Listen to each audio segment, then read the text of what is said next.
Двете најголеми партии се согласни дека законот е за сите, но имаат различни толкувања на синоќешниот инцидент во скопската населба Ченто. Излегувањето на стотина граѓани на улица за време на полицискиот час во знак на протест поради 3 уапсени лица, меѓу кои и советникот СДСМ затекнати како не ја почитуваат забраната за движење.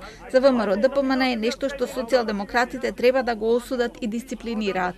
Ниеден функционер, без разлика дали е советник на СДСМ или на друга политичка партија, не треба да биде над законот.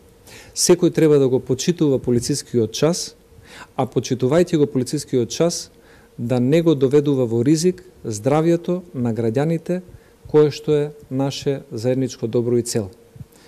И за СДСМ законот е и за сите, но за однесувањето на градоначалникот на Газибаба вела дека само се обидувал да ја смири толпата. Борис Георгиевски синоќа излезе меѓу насобраната толпа, а на видеозаписите кои се појавија на социјалните мрежи се гледа и слуша како ветува дека тој лично ќе ги ослободи лицата и за истите нема да има поднесок.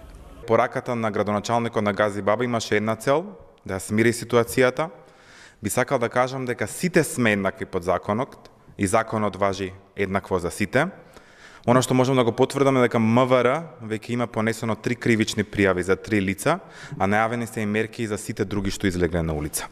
Од партијата апелираат до граѓаните да не се дозволи еден изолиран инцидент да ја засени работата на здравствените работници и на институциите и да влијае врз тие кои седат дома и на тој начин се борат против смртоносниот вирус.